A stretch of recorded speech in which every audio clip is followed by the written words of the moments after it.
everyone, welcome back to Vinayak CSE Academy, Bengaluru. This is daily news analysis session. In today's episode, we'll be discussing some important articles from UPSC prelims, mains as well as interview perspective. The first article for 11th July 2025 is from the Hindu, which is an editorial which discusses aiding India's progress with the choice, control and capital. Okay, so 11th July is considered as or is celebrated as World Population Day. So most of the articles are in this regard today. This goes in the same way as well. India, home to world's largest youth population, approximately 371 million, aged between 15 to 29, stands at a critical juncture where empowering young people, especially the adolescent girls, can become a defining force in national progress. Marking World Population Day 2025, the article reaffirms principles of the 1994 International Conference on Population and Development. Okay, the reproductive autonomy, informed choice, and gender equality. How do you bring about population control, and not only the control, and how do you empower the population? That is what is being discussed here. And one of the key aspects of empowering the women is, according to author, is empowering women. Okay, so despite the initiatives like Beti Bachao, Beti Padhao and National Adolescent Health Program, challenges such as child marriage, teenage pregnancies and lack of reproductive freedom persist even today. Okay, NFHS 5 data reveals that while child marriage has declined, it still affects 23.3% of the girls with the wide regional disparities. Okay, we are in 2025 and we are still discussing about child marriage. Okay, the same child marriage opposing who Ishwar Chandra Vidyasagar fought against. Okay, opposing who Sharda Act was brought into effect.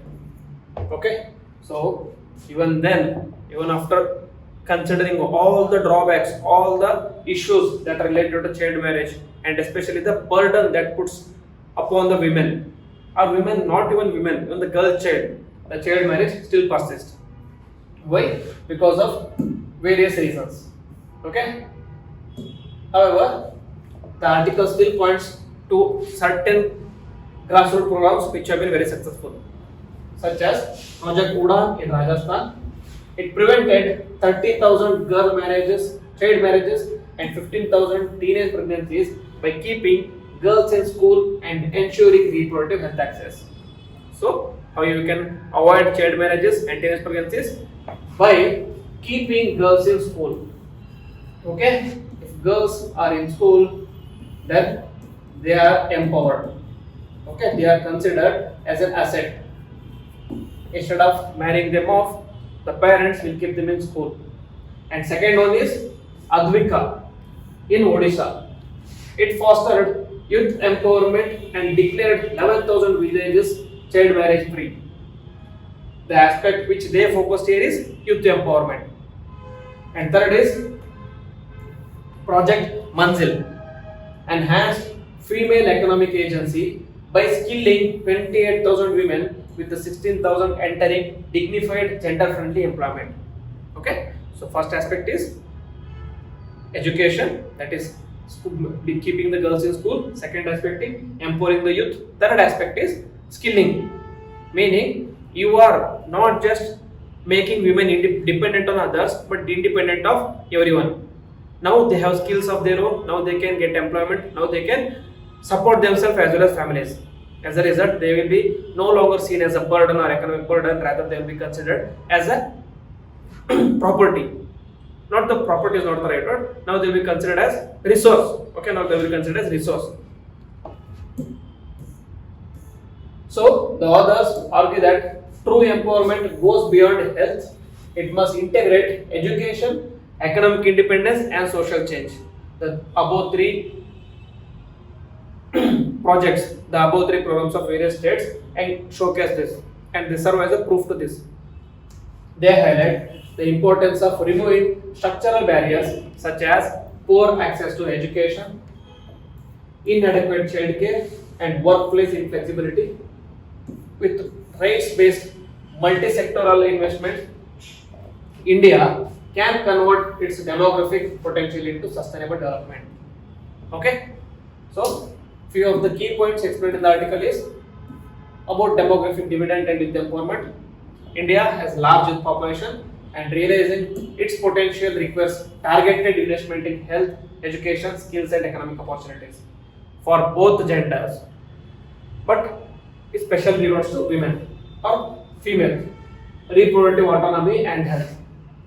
36% of the adults face unintended pregnancies and 30% report unmet reproductive goals. Okay, only 36% are able to report them. Then programs must address gender norms, awareness, access to contraception and maternal health. Okay, so there should be empowerment or there should be awareness with regard to maternal health as well. That should come from the foundation, that is through the education. Then child marriage and teenage pregnancy. Significant progress has been made, but still the regional disparity remains. Education reduces child marriage probability by 6% per year of secondary schooling, according to the UNICEF, which was proven by the project of Rajasthan. Okay, then economic empowerment of women. Female labor force participation is linked to reproductive agency and delayed marriage. Project Manzil proved human-centered skilling and employment generation for women will lead to better economic empowerment of women.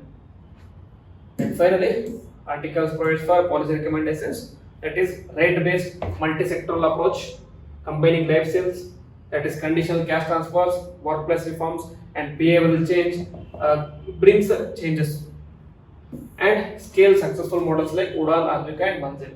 Udan of Rajasthan, Advika of Odisha and Manzil. Then here second article is on the same line, which digs deeper into the issue of population and women and population decline at the global level. The article is changing population discourse, that is public discussions on population have shifted from Malthusian fears of overpopulation and ecological strain to a growing panic over declining fertility rates.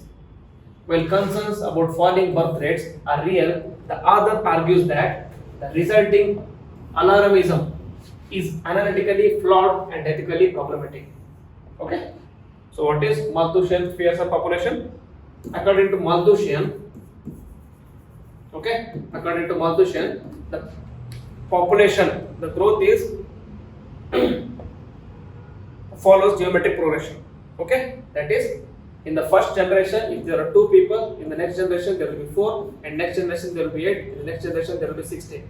Okay, so the population growth is following geometric progression, whereas the resources goes with respect to this arithmetic progression, that is 2, 4, 6, 8, 10. So there is a double or exponential growth of population compared to the resources.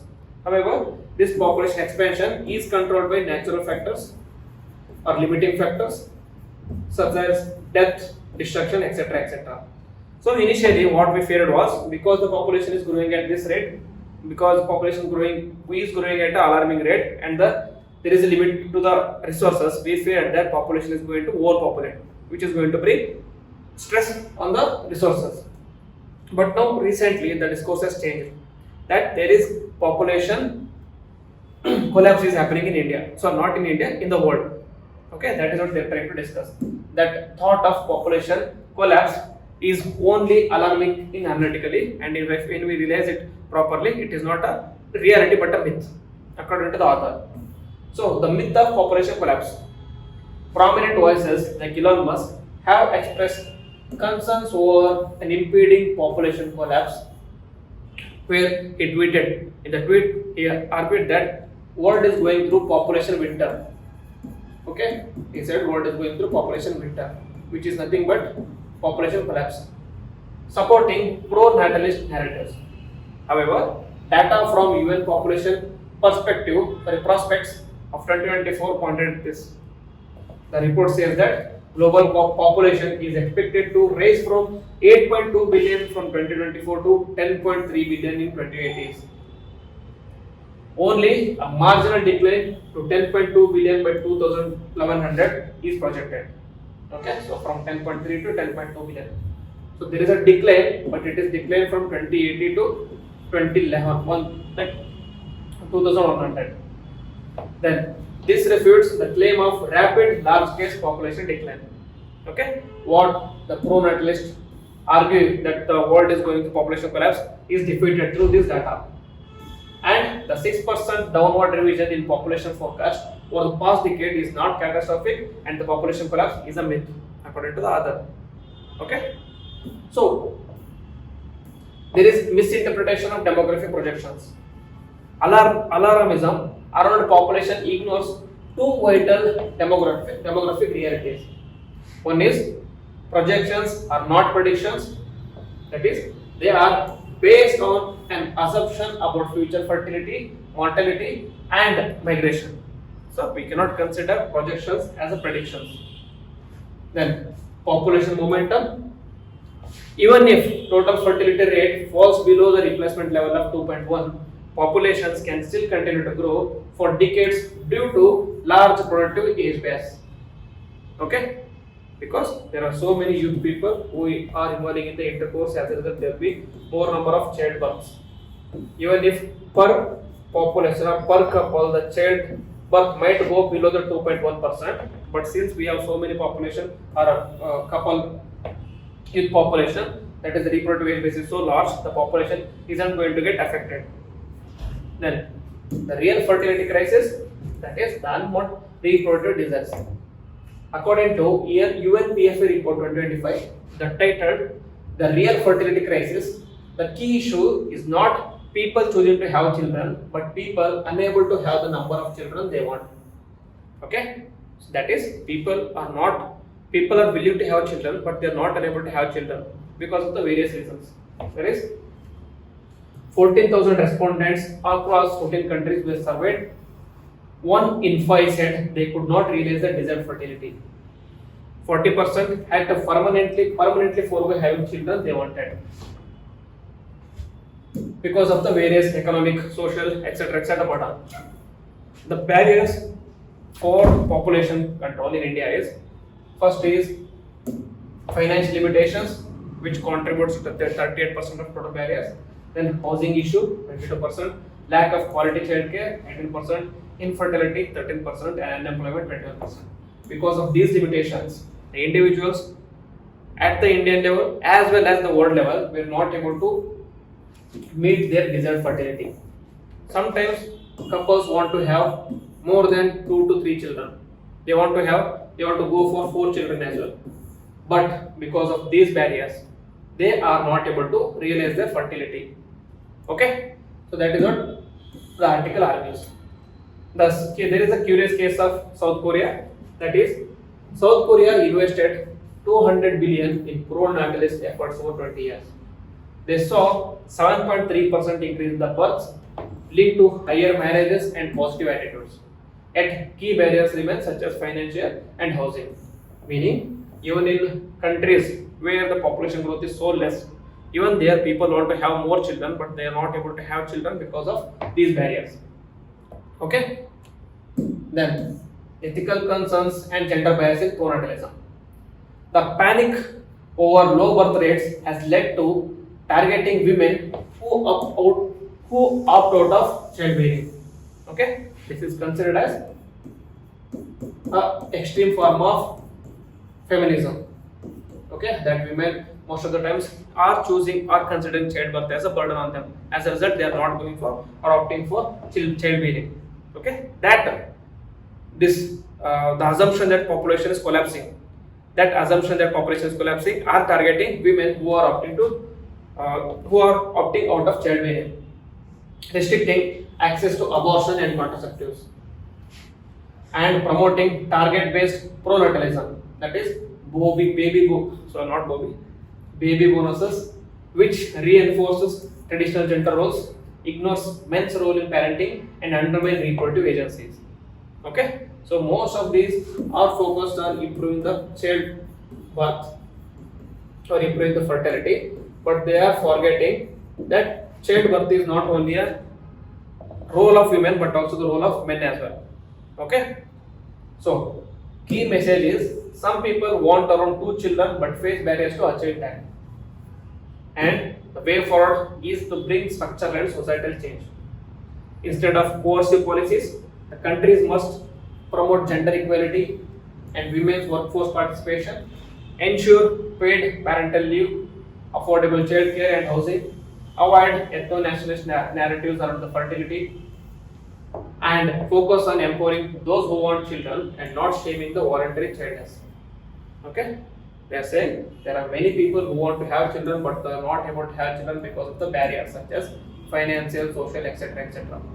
You should be focusing on these people instead of people who do not want to have children. Okay, it is their right. It is their right to whether bear a child or not. It is their wish and will. If you want to focus on improving the childbirth, focus on those people who are willingly wanting to have more children. Okay, instead of pushing the narrative that women are willingly not having child because of the like extreme feminism ideas. Okay, then so this is a very important articles with keywords etc etc. So make note of important words. Then there was another editorial in the text and context category of the Hindu, which talks about the need to safeguard the right to vote. This is in context with Supreme Court's recommendations on electoral roll revision in Bihar. Election Commission is conducting SIR, Special Intensive Revision of electoral rolls in Bihar. Okay, we discussed about this issue in detail, but here they are talking about safeguarding the right to vote. They talk constitutional basis, legal basis of what is right to vote. Okay, on July 10, 2025, the Supreme Court directed Election Commission to accept Aadhaar, voter ID, and ration cards for special intensive revision of electoral rolls in Bihar. It stressed that the right to vote is central to the functioning of India's republic and deserves protection.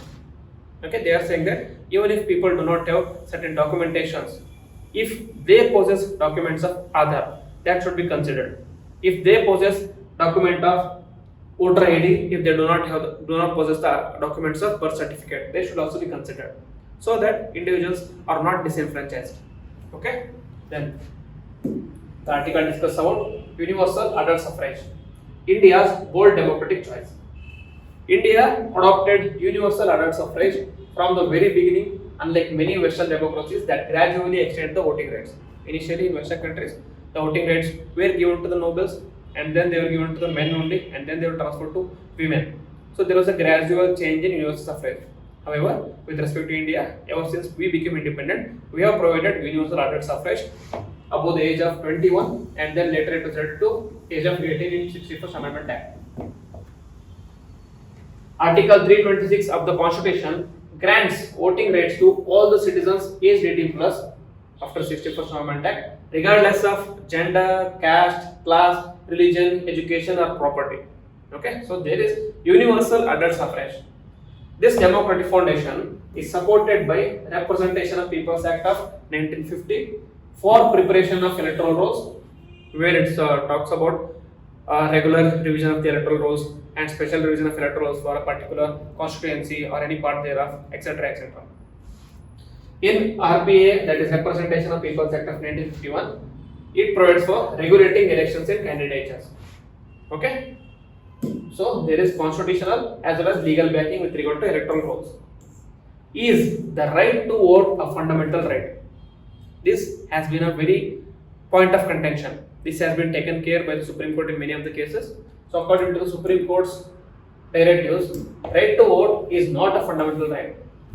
The Supreme Court in Kuldeep Nair vs Union of India 2006 held that the right to vote is a statutory right under Section 62 of Representation of People Act. Okay, so they say that right to vote is not mentioned in Constitution. As a result, it is not a fundamental right. Then conflicting opinions. Rajabala was the state of Haryana termed it as a constitutional right. Okay, it termed it as a constitutional right. Justice Ajay Rastogi in 2023 dissented, saying that linking voting to Article 19(1)(a) and Article 21, but this remains a minority opinion. So there are conflicting opinions even with the judiciary as well. But at the moment, it is considered as a statutory right. Despite its legal status, courts recognize voting as a democratic imperative and very essential for representative governance. Okay, we do not know whether it is constitutional, fundamental, or statutory right. There are confusion over the three, but what is sure is, or what is agreed upon, is that the fundamental right is very important. Sorry, the right to vote is very important, and it is imperative for a representative democracy. So it should be safeguarded. Then, why electoral rolls accuracy matters? The one person vote, one vote principle relies on the accurate rolls. Errors such as mass omissions, duplicate or ineligible names, and incorrect entries can cause disenfranchisement of the voter delusion. Okay. So what does Indian democracy actually rely on? It relies on the principle of one person, one vote. Here, if there are errors such as mass omission, duplication, or incorrect entries, it is going to disenfranchise individuals, and it is going to lead to violate one person, one vote. Okay. The EC's authority under Section 21 of RPA 1950 allows it to revise the rules. However, only systematic errors that materially affect the outcomes can invalidate the elections. Okay? Then, EC's intervention ensures inclusion without compromising the integrity. So, one of the chief point of contention was ordinary resident. Who is the ordinary resident? Section 19 of Representation of People Act 1950 says that a person or a citizen of 18 plus years who is an ordinary resident and not disqualified can vote. Okay, not disqualified under any law can vote. So, ordinary resident implies a genuine continuous stay and not merely temporary or casual. This has become a very important point of contention. Okay, for example, election is happening in Bihar. There are many people who are basically from Bihar but working in other states, for example, southern states of Karnataka and Tamil Nadu, etc. etc. They will be either working as a migrant labor or they will be working as a permanent laborers in southern states. Now, if they are continuously staying in southern states for 7 to 6 years or 6 to 7, 8 years, etc., etc., then their stay is not genuine or continuous in Bihar. Okay, so under this act, or under this definition of ordinary resident, then they will lose their ordinary resident status. They will lose their right to vote, especially the migrant laborers. Okay, so as a result, this has been a point of contention. So, example, a student in a hostel may not qualify if they intend to return or elsewhere. Okay, that is the issue here. Case law is in Manmohan Singh 1991 case clarified that habitual, not nominal, residence determines the eligibility. Okay. Then, voting beyond the booths, postal ballots, and NRIs. Rule 18 of the conduct of election rules of 1961. It provides post ballots for armed forces, paramilitary, government staffs abroad, and voter on election duty. For them, there is the availability of postal ballots where you can vote and put in a postal ballot, then they will be collected back, then that will be counted as a part of election. Section 20A of Representation of People Act 1950. NRIs can register but must vote in person. Okay, they must vote in person. Where they can vote in person? In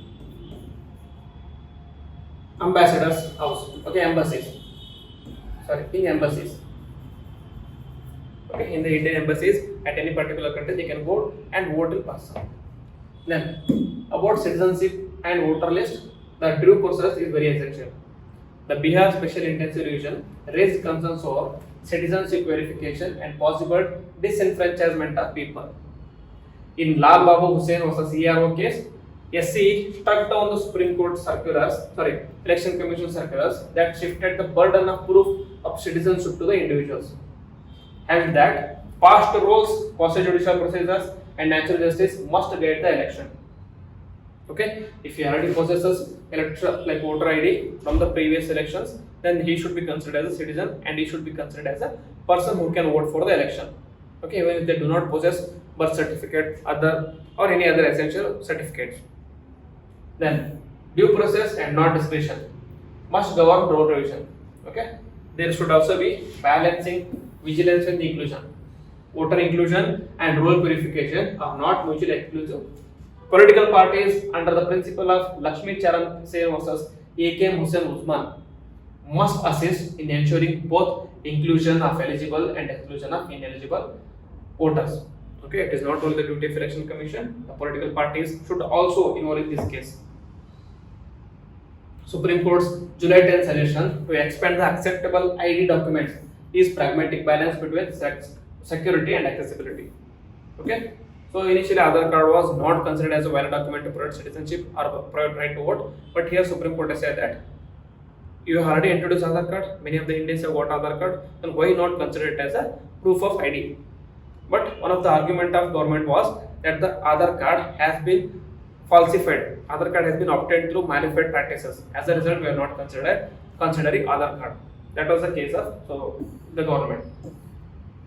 So there should be, at the end of the day, protection of right to vote is paramount. So in that regard, Indian democracy rests on accurate, inclusive and accessible electoral rolls. It rests on active citizenship participation. It rests on vigilant institutions. It rests on transparent and legal safeguards. As a result, the right to vote may not be fundamental, but it is foundational. Okay, punchline. You can use this in your answers. If there is a question about election or anything, you can use this in your answers. Right to vote is not foundational, sorry, not fundamental, but foundational. Okay, then that ends our main discussion points. Now a few of the prelim pointers. The first article for this is Exam 4 mission likely to undock on July 14th. The NASA about the NASA. Okay, so what is Exam 4? The mission name is Axiom 4 or Ax04. There are 4 astronauts which are sent on the exam board. It includes Group Captain Subhasu Shukla from Indian Air Force. That is why this mission becomes very important for India. The launch date was June 25, 2025. The launch site was NASA Kennedy Space Center in Florida. Undocking date is July 14 and 2025. What is undocking date? Undocking is nothing but when the vessels are sent to the space. These vessels contains all the astronauts. These vessels contains all the astronauts. These astronauts from that vessel then go on to the International Space Station. Okay, this is International Space Station. They have to go to the International Space Station and stay there and conduct experiments. How do you go to there? From this vessel has to dock here. It has to undock here. Only then, after the undocking is done, they can go into the space station and then do the experiment. Once they are done, and then there will be undocking process starts. Then they can come back to Earth again. Okay, docking and undocking. It is nothing but how ships come and stand at the shore. If this is a shore, ships come and stand at the particular shore, right? That is docking. So similar process is there with regard to space stations as well. So this project is important because of international collaboration and experimentation. That is total of 60 scientific studies conducted in the International Space Station. Research involved 31 countries including India, US, Poland, Hungary, Saudi Arabia, Brazil, Nigeria, UAE and European nations. India's contribution is ISRO selected 7 microgravity research experiments from Indian R&D labs and academic institutions. These were conducted by Group Captain Subhasu Shukla during the mission. Significance: it demonstrates India's growing role in human spaceflight and space research, strengthens international space cooperation and private sector participation via missions like Axiom Space. Second article for the prelims is Center and UNICEF launch career counseling for Eklavya students. Okay, the initiative is National Education Society for Tribal Students under the Ministry of Tribal Affairs in collaboration with UNICEF has launched program for students called as Eklavya Program for Students of Eklavya Model Residential Schools. Over 1.38 lakh tribal students in 470 plus Eklavya schools across India will be benefiting from this one. The program name is Talash. Under Talash, the students belonging to A schools will be provided with the career counseling under UNICEF. Full form is Tribal Aptitude, Life Skills and Self-Esteem Hub. Talash is a digital platform that supports psychometric assessment, career counseling, life skill training, and self-esteem development. The key features are the common aptitude test will be conducted or admission to the students. Each student will receive a career card showing best fit career options, integrated training in problem solving, communication skills, and emotional intelligence. A very important and key program. It also contains teacher training and mentoring support. And digital portal will help educators mentor the students academically and personally. So far, 180 plus students or teachers have been trained across 25 schools. Full rollout is expected in all EMRS schools by end of 2025. So this also supports students for competitive exams. NESTS signed MOUs with the Tata Motors and ex Navodaya Foundation. Aim is to provide coaching for IIT JEE and NEET aspirants among the tribal students. Okay, ex Navodaya, Jawahar Navodaya Vidyalaya Foundation. There is another foundation. This foundation is different. That is, the people who have come out of Navodaya, that is alumni of Navodaya, have their own ex Navodaya Foundation. Significance is Talash aims to bridge educational and opportunity gaps for tribal youth, focuses on self-discovery, career readiness, and empowerment, encourages tribal students to become future leaders and professionals. So, NESTS Commissioner Ajit Kumar Srivastava said that Talash is a testament to our commitment to providing tribal students with opportunities to realize their full potential. A very important and significant program with respect to tribal development. People of anthropology, please make note of this Talash initiative. Then, India to set up domestic MRO facility for S-400 air-based defense system. So, Ministry of Defense has identified an Indian firm to establish maintenance, repair, and overhaul facility for S-400 Triumph air defense system. So, what is the strategic importance of this maintenance, repair, and overhaul facility? This facility will enable India to be self-reliant in maintaining advanced air defense systems. It aligns with Make in India and Atmanirbhar Bharat initiatives. It helps India mitigate supply chain disruptions and bypass international sanctions that may affect the availability of spare parts and technical support from Russia. Finally, so we saw the role of S-400 in Operation Sindhu. India currently possesses 3 S-400 Triumph systems, officially named as Sudarshan Chakra. During the Pakistan's retaliation for Operation Sindhu in May 2025, the S-400 played a crucial role in intercepting and destroying drones and missiles aimed at over 15 Indian cities. That post-Operation Sindhu, S-400 played very crucial role. You saw videos coming out how S-400 system was able to intercept missiles coming from Pakistan. Okay. Then India's procurement of S-400 systems. India had signed a deal with Russia in 2018 for 5 S-400 systems at the cost of 5.8 billion. So 3 systems have been delivered. Fourth and fifth will be delivered very soon. Additional information about what is S-400 is. So S-400 Triumph is world's one of most advanced air defense systems developed by Russia's Almaz Antey, which is a company.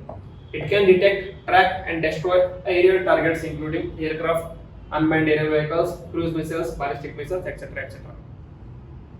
The system can engage targets ranges up to 400 kilometers and an altitude up to 30 kilometers.